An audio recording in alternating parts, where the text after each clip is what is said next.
Bienvenue, vous nous écoutez sur le www.radioalfayda.net. Alfayda, c'est la référence. Alfayda 12h, merci de la confiance renouvelée à la référence. Pour vous informer, vous avez fait le bon choix. Nous sommes le samedi 30 décembre 2023. Si vous nous rejoignez dans l'actualité, nous sommes ensemble pour une demi-heure d'information. Alfayda, c'est l'heure du journal dont voici les titres. Au sommaire de cette édition, le collectif des villages non électrifiés qui regroupe les villages de Mbodjen, Kermassar et environ. Dans la commune de Kermboki, les populations ont battu le macadam pour réclamer l'électrification de leur village. Mamadou Gaye, président du collectif que vous entendrez dès le début de ce JP avec Alioune Badara Diop. Violence sexuelle, AIDS a professé ses partenaires, renforce la capacité des jeunes filles sur les violences sexuelles et la communication digitale à travers d'un atelier de 3 jours au niveau de la salle. Aline Sitoé Diatta de Kaolack, Nouabiaï sera dans ce 12 heures.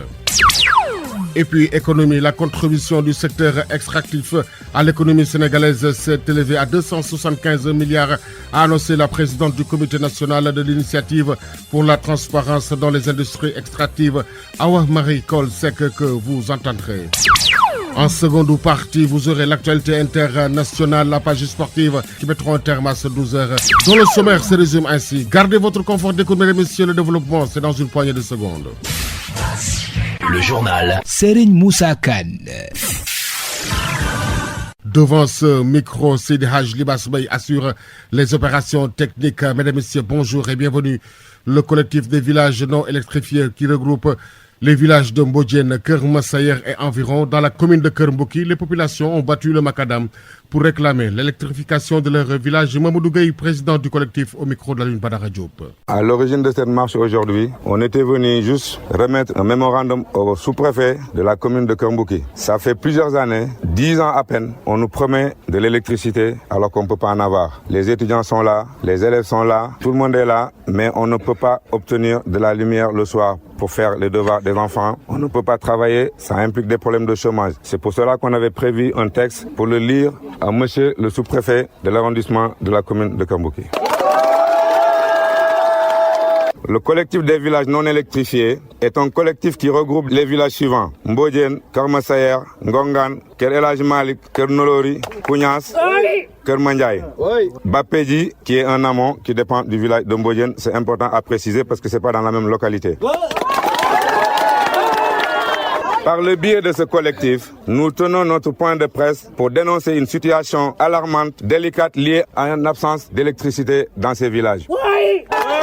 Ce qui est en quelque sorte lié à des promesses électorales quand même assez stériles. Depuis 10 ans, on nous promet cela et que rien n'a été respecté. Ce qui nous a poussé aujourd'hui à venir autour ici de Kermboki pour présenter ce texte au sous-préfet et informer le président du gouvernement de la République du Sénégal que depuis toutes ces années, quand même ces villages ont soutenu quand même le régime en place. Certes. Selon toujours Mamadou Gueye, ces villages polarisent. Plus de 2000 habitants vivent depuis leur création dans l'obscurité la plus totale. Réécoutons-le, toujours au micro d'Alioune Badara Diop. On a vu qu'ils ont fait quelque chose dans la commune, mais il y a des villages qui ont été complètement délaissés et qui sont plongés dans l'insécurité totale. Et ça, nous ne pouvons plus l'accepter. Ces villages nommément cités, qui polarisent plus de 2000 habitants, vivent depuis la création dans l'obscurité totale, entraînant ainsi l'insécurité, je viens de le dire, des accidents et des incendies nocturnes, l'échec scolaire et les difficultés économiques.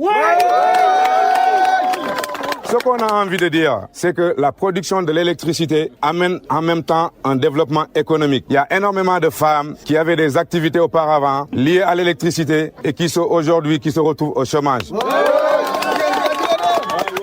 Quand les enfants rentrent de l'école le soir, tous ils sont dehors avec des lampes solaires, des petites lampes torches. On ne peut pas faire ses cours et en même temps,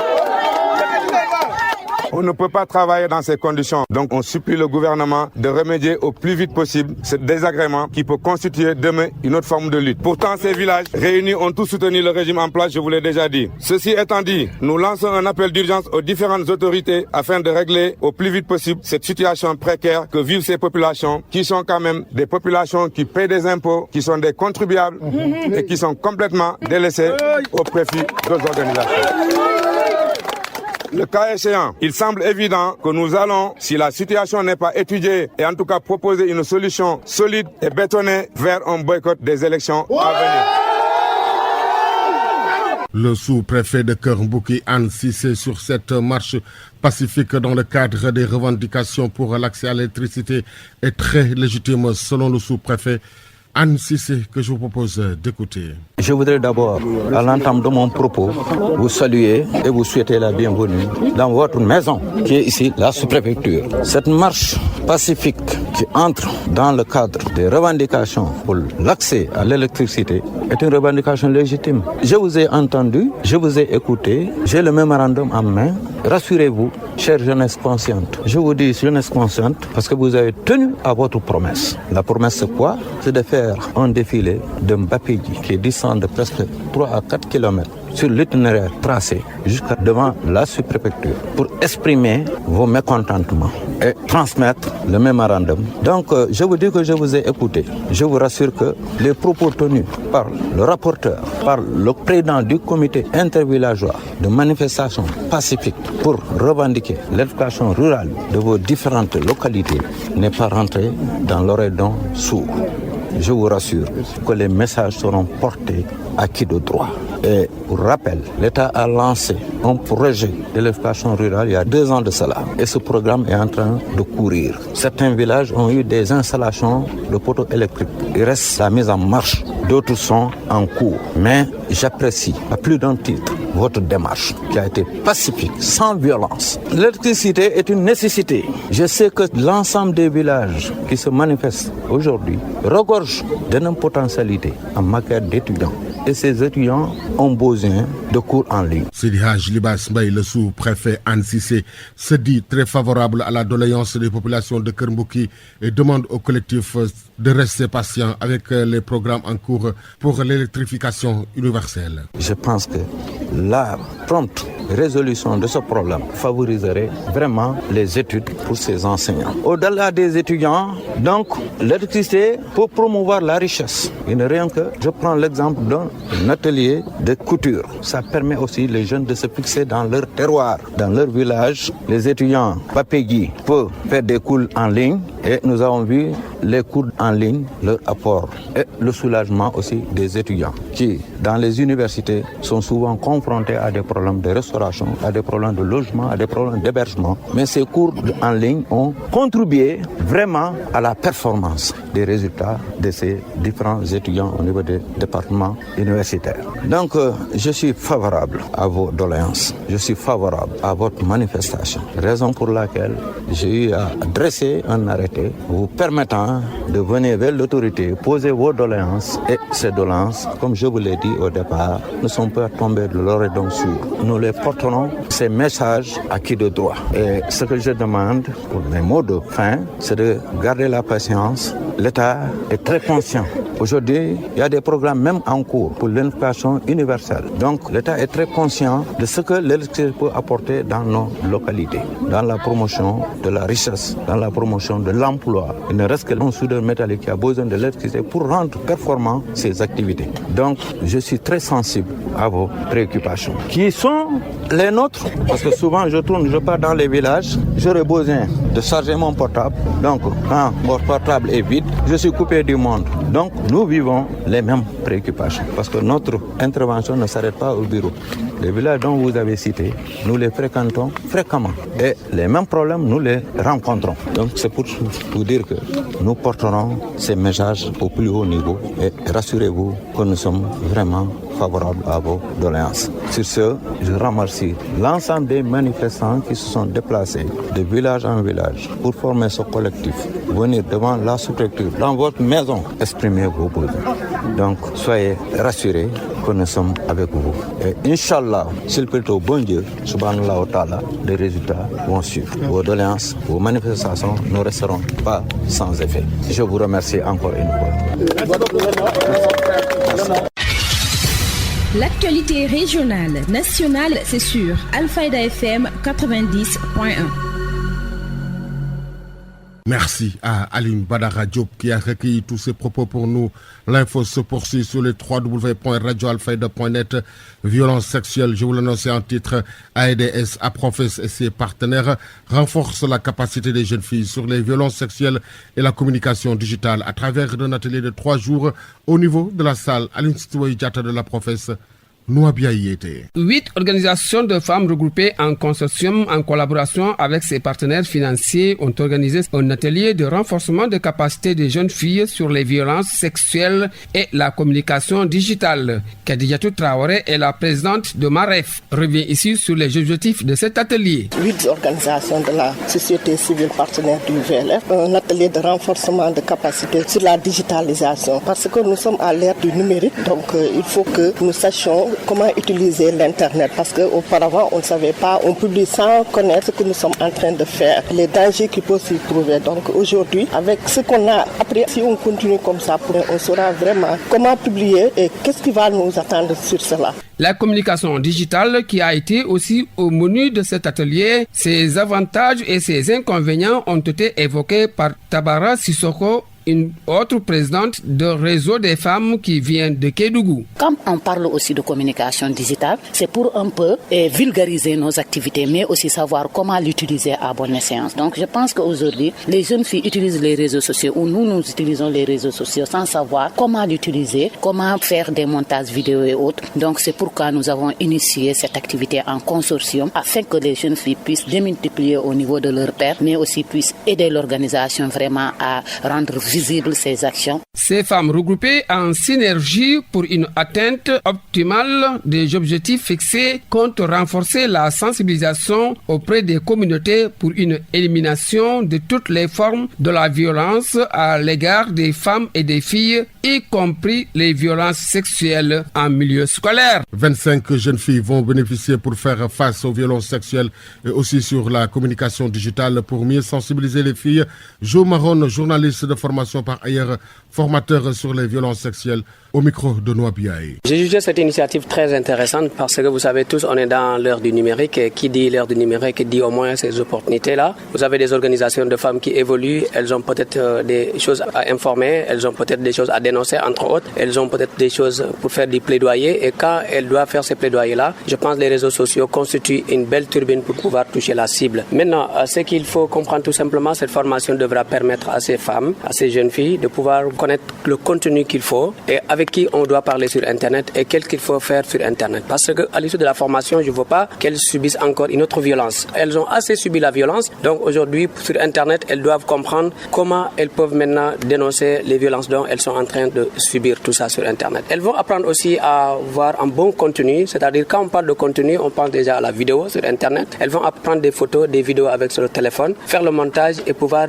publier ça sur les pages respectives qu'elles vont créer elles-mêmes. Donc je pense que c'est une formation quand même qui est intéressante pour ces bénéficiaires parce qu'à l'issue de la formation, elles seront plus efficaces, plus professionnelles dans ce qu'elles vont faire demain puisqu'elles parlent au nom de leur organisation. Le journaliste formateur a également expliqué les différents modules dont ces filles ont bénéficié. Jo Maron, toujours au micro de Noa Biaye. Les modules, c'est un peu la communication digitale, notamment le community manager. Comment aujourd'hui une femme peut par exemple gérer l'image de son entreprise sur Internet ou bien de son organisation sur Internet. Vous savez tous que le community manager, son travail, c'est de tout faire pour garder l'image de l'entreprise pour laquelle il travaille. Donc c'est ça en fait la formation et elles vont comprendre aussi, ces femmes qui sont en train de faire la formation, la typologie des différents utilisateurs de l'Internet. Ça va permettre d'aller vite et de comprendre le message qu'il faut pour chaque cible. Et l'autre module aussi, c'est sur la prise de vue et montage vidéo avec le téléphone parce que qui dit la communication digitale parle déjà de la vidéo qui a une place importante dans la communication digitale. Et elles vont faire des vidéos très professionnelles qu'elles vont publier sur leur page ou bien sur leur compte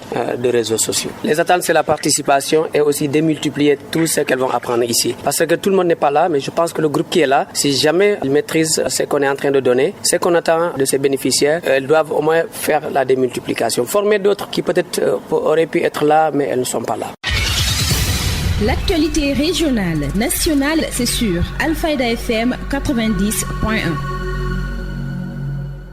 Alfayda FM 90.1, émettons depuis Medina Bay, Imaboul Cheikh Imam Hassan Cissé, Istijo, Ali Moumara Alilo. L'info se poursuit. Le maire Serigne Mboup capitalise les acquis du programme Djapal Madjap.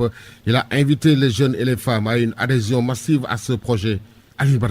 Le programme Djapal Madjap, initié par le maire de la commune de Kaolack, M. Serigne Mboup, très apprécié par les populations, le quartier Tchofak a accueilli l'équipe municipale. Ceci pourrait participer pour la bonne santé des populations, a indiqué Mme Dia, ICP de Fass Tidiane. C'est une bonne initiative et on remercie Mme le maire et M. le maire parce que ça nous permet de lutter contre certaines maladies, les maladies diarrhéiques, les maladies dermiques. Et on voit que c'est une zone qui regroupe, qu'on voit ces maladies tout le temps. En termes de sensibilisation, on est sur le terrain. On est accompagné avec les relais de la zone et on est sur le terrain de faire une sensibilisation pour lutter contre ces maladies diarrhéiques et la vaccination. Oui, c'est arrivé à son heure. On s'en réjouit et on remercie M. le maire et Mme le maire. Avec une forte mobilisation de la SONAZET qu'a indiqué Amedoussi, responsable SONAZET ici à Kaolack, que tous les moyens sont réunis pour le bon fonctionnement du programme Djapal Madjap.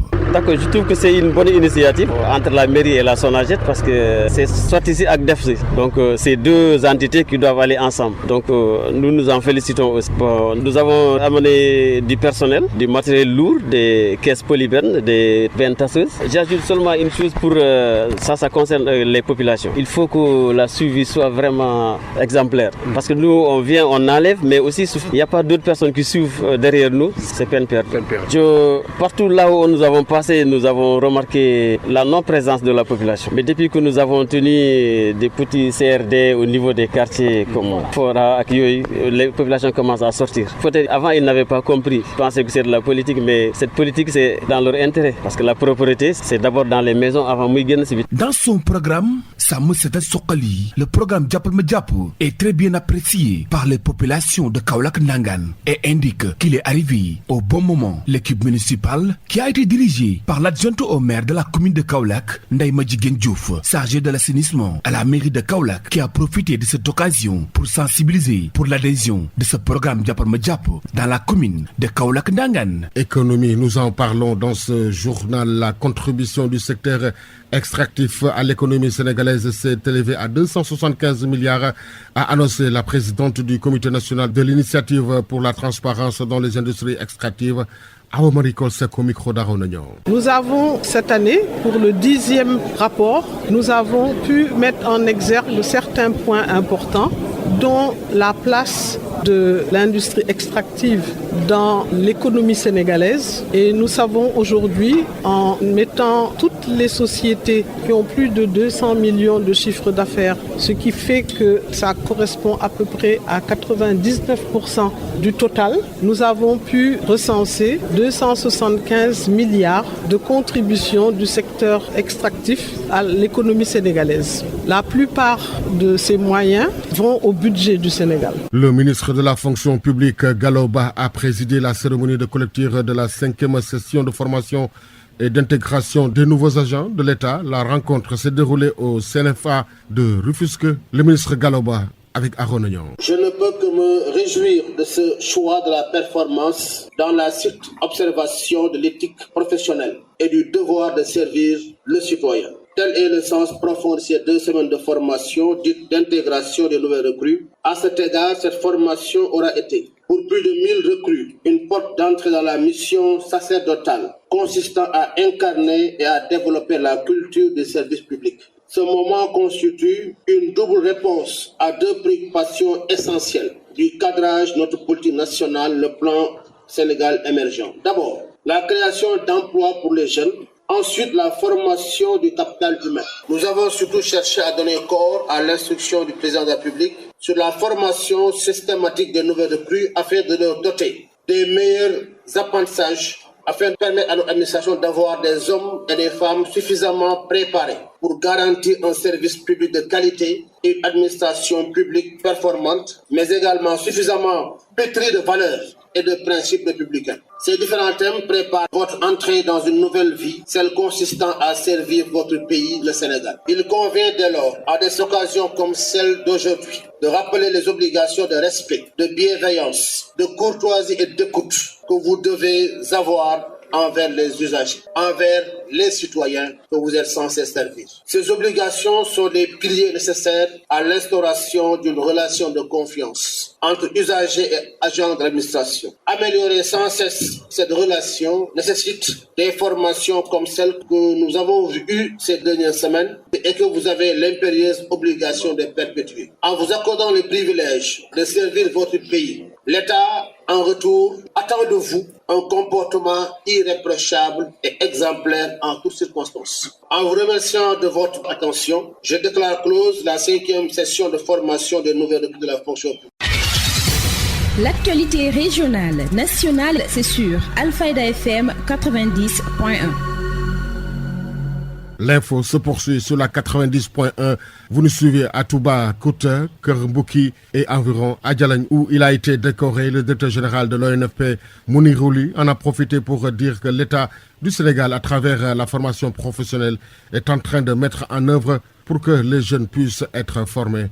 Le directeur général de l'ONFP, Mounirouli. Je suis très enthousiasmé, très satisfait de la façon dont la cérémonie s'est déroulée. En réalité, Biram est un jeune de Djalagne et c'est un jeune pétri de talent et de valeur. Donc il a considéré que, puisqu'au niveau national, on m'avait décoré à travers la 2STV, donc il a considéré aussi qu'au niveau de notre quartier, les gens devaient en être conscients. Et c'est la raison pour laquelle elle a vraiment demandé à ce que j'accepte sa volonté de me décorer. Ce que j'ai fait avec beaucoup de sympathie et beaucoup de satisfaction. Il s'agit aujourd'hui de remettre les choses à l'endroit et de faire comprendre à Djalagne et à Kaolack qu'aujourd'hui, l'État du Sénégal, à travers la formation professionnelle, est en train de tout mettre en œuvre pour que les jeunes puissent être formés et qu'en définitive, qu'ils puissent avoir un emploi. Donc ça a été pour moi une occasion de dérouler un peu le programme de l'État du Sénégal à travers le ministère de la formation professionnelle, à la tête duquel il y a notre sœur, Madame le ministre Maria Massar. Donc qui nous instruit à chaque fois que de besoin, vraiment de descendre à la base et d'expliquer autant que faire se peut ce que nous sommes en train de faire au niveau national. Mais d'ores et déjà, le message que j'ai voulu lancer à Djalagne et à Kaolack, c'est bien ça. C'est de dire que c'est possible. C'est possible qu'aujourd'hui, que les jeunes qui veulent traverser les océans pour aller, pensent-ils,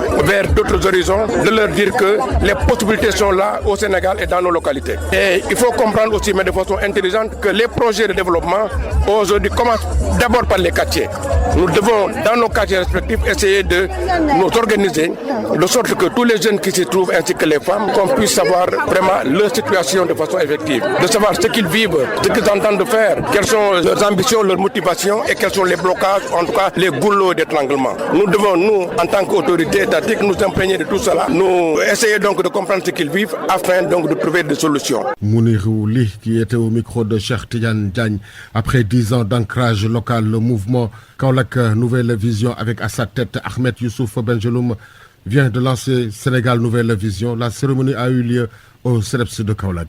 Aujourd'hui donc, nous sommes réunis ici à Kaolack pour lancer le mouvement Sénégal Nouvelle Vision. Une vision portée par l'espoir et le désir ardent de construire un avenir pour tous. Notre mouvement est bien plus qu'une simple initiative politique. Il incarne l'esprit de progrès, d'unité et d'inclusion qui définit notre vision pour le Sénégal. L'objectif fondamental de Sénégal Nouvelle Vision est de tisser une toile large à travers tout le territoire national. Nous aspirons à être présents dans chaque région, dans chaque département, dans chaque ville, dans chaque communauté du Sénégal. C'est un engagement profond envers une véritable représentation et équitable de toutes les voix. Car nous croyons à SNV que c'est la diversité qui fait la force de notre nation. Notre mouvement prépare activement le terrain pour l'élection présidentielle du 25 février 2024 afin de mieux connaître les préoccupations de chaque citoyen en vue d'y apporter des solutions pragmatiques. Nous aspirons à créer un Sénégal dans lequel hommes, femmes, jeunes seront entendus et représentés. Merci de vous d'être joints à nous dans cette entreprise collective. Merci de croire à la vision d'un Sénégal nouveau, dans lequel ensemble, la main dans la main, nous écrirons le prochain chapitre de l'histoire du Sénégal. Mesdames et messieurs, ce meeting de lancement de Sénégal Nouvelle Vision nous offre l'opportunité d'investir notre candidat de l'élection présidentielle du 25 février 2024. Traduire notre engagement loyal envers un leader qui a guidé notre nation avec vision et détermination. Je veux nommer son Excellence, M. Macky Sall, président de la République. En effet, le 9 septembre dernier, nous avons salué le choix du président Benno Bokk Yakaar de porter la candidature du Premier ministre Amadou Ba à l'élection présidentielle prochaine.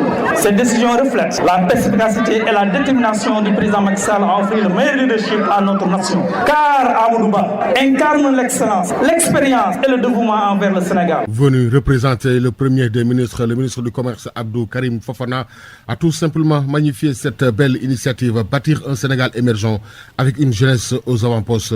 Le ministre du Commerce, Abdou Karim Fofana. Nous saluons cette initiative noble, cette initiative faite de détermination, cette initiative faite d'entrain, cette initiative faite d'opportunités, de possibilités pour le Sénégal. Nous avons noté la présence massive des jeunes, la présence massive des cadres, la présence massive des femmes. Et pour cela, avec toutes ces forces vives de la nation sénégalaise, ensemble, nous continuerons à bâtir un Sénégal émergent. Ensemble, avec une jeunesse aux avant-postes, avec des cadres aux avant-postes, nous serons un Sénégal uni, un Sénégal bâti sur l'ouverture, un Sénégal bâti sur l'émergence, la croissance, l'industrialisation et, vous l'avez dit, sur l'emploi des jeunes.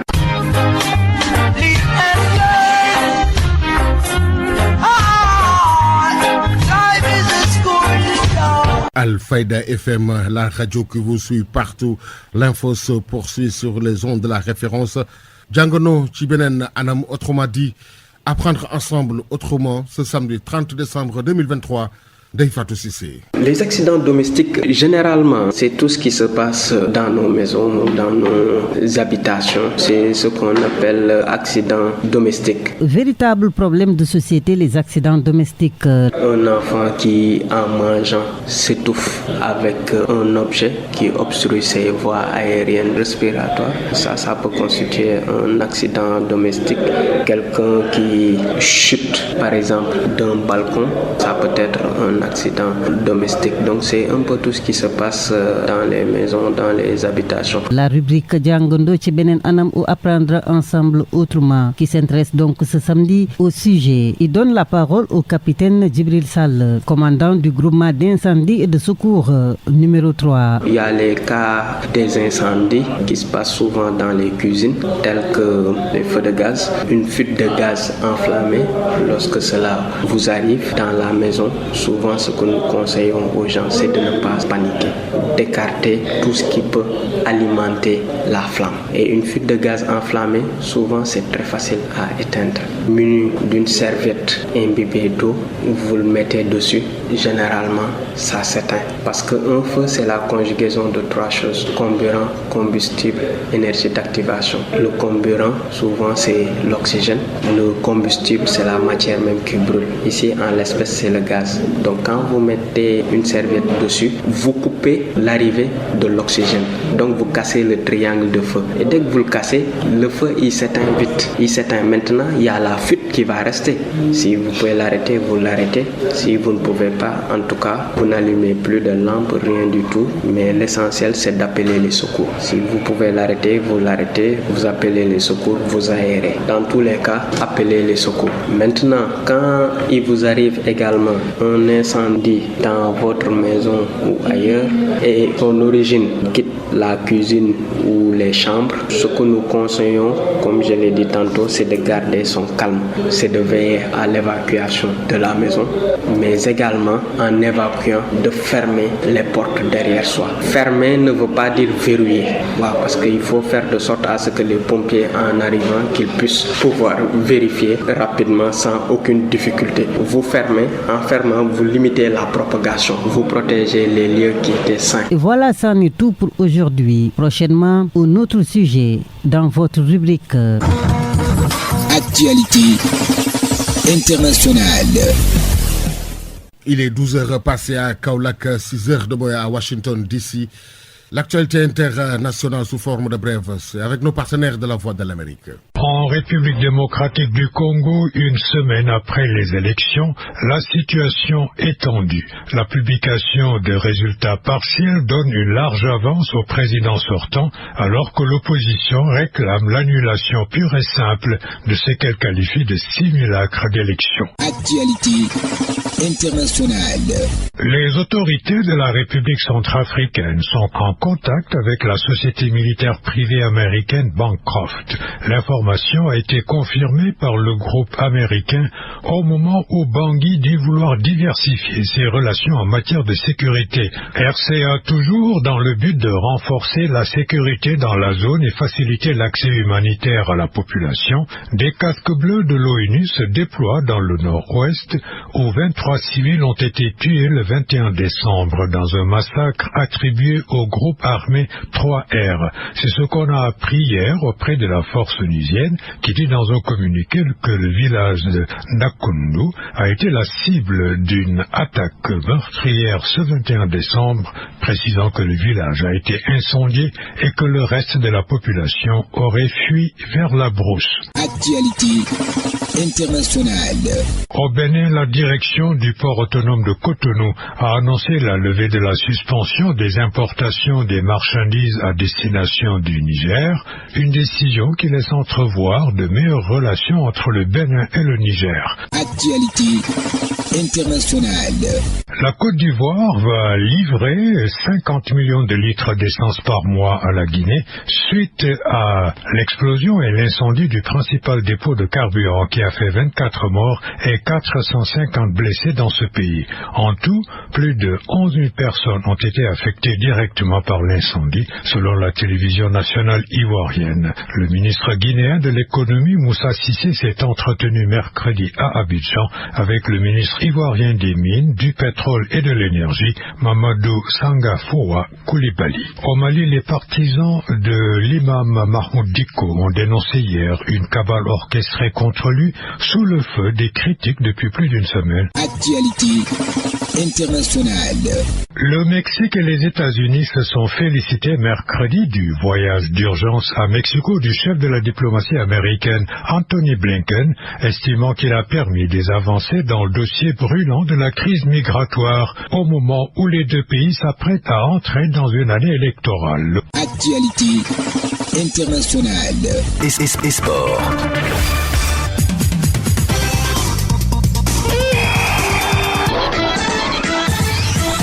Une page sportive que nous ouvrons avec la 10e journée de la Ligue 1 ce soir à 16h30. Djamba reçoit Linguère, Giraffe reçoit Stade Mbour, Dakar Sacré-Cœur reçoit Guédiawaye Football Club. Demain, IS Gorée reçoit Wakam, AS Pikine reçoit Génération Foot, Sonacos reçoit Diamono de Fatick à 16h30. Pour la Ligue de Duc reçoit Niambour de Louga à 16h30, RS Yoff reçoit AS Douane, demain Walidan reçoit HLM de Dakar, Keur Madior reçoit Célèbres Excellence, Thiès FC reçoit Amitié FC. 20e journée Prime League en Angleterre, Luton Town reçoit Chelsea, Man City reçoit Sheffield United à 15h, Wolverhampton reçoit Everton, Aston Villa reçoit Burnley, Crystal Palace reçoit Brentford, Nottingham Forest reçoit Man United à 17h30, 18e journée Calcio italien, Udinese reçoit Bologne à 14h, Cagliari reçoit Empoli, Milan reçoit Sassuolo, Hellas Verona reçoit Salernitana, Juventus reçoit Roma à 19h45, 19e journée Saudi Pro, Al Fateh reçoit Al Khoud à 15h, Al Taï reçoit Al Ittihad, Al Town reçoit Al Nasr à 18h et Al Shabab reçoit Al Wehda.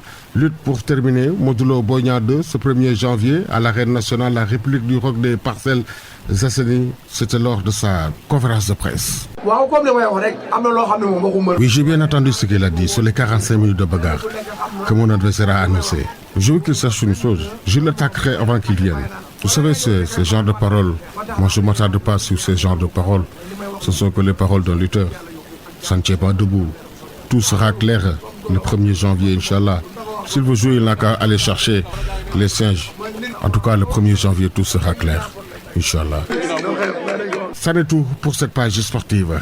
Merci de l'avoir suivi. Ainsi donc s'achève ce 12h, mesdames et messieurs. Merci de l'avoir suivi. Merci à toute l'équipe qui a permis à sa réalisation. La rédaction en chef a été assurée par Elhaj Ibrahima Gueye. Merci à Sidi Haj Libas Mbaye qui en a assuré la partie technique. L'info revient à 13h, ce sera en Wolof avec Cheikh Tidjane Diagne. Tout de suite, le rappel de ce qui a fait l'essentiel de ce 12h. Alfayda FM 90.1. Le collectif des villages non électrifiés qui regroupe les villages de Mbodjen, Keur Massaer et environ dans la commune de Keur Bouki, les populations ont battu le macadam pour réclamer l'électrification de leur village. Mamoudou Gueye, président du collectif que vous avez entendu avec Alun Badara Diop. Violence sexuelle, AIDS a professé ses partenaires renforce la capacité des jeunes filles sur les violences sexuelles et la communication digitale à travers d'un atelier de 3 jours au niveau de la salle. Aline Situé Diata de la Professe. Vous avez entendu le reportage de Noah Biaï. La contribution du secteur extractif à l'économie sénégalaise s'est élevée à 275 milliards, a annoncé la présidente du comité national de l'initiative pour la transparence dans les industries extractives, Awa Marie Kolsek. L'actualité internationale, la page sportive, ont mis un terme à ce 12h. Merci de nous avoir accueillis dans l'intimité de chez vous. Accepte ce qui est, laisse aller ce qui était et confiance en ce qui sera, car demain fera jour. Très bonne suite de programme sur la 90.1 et très bonne fête à toutes et à tous. Le journal Serigne Moussa Kane.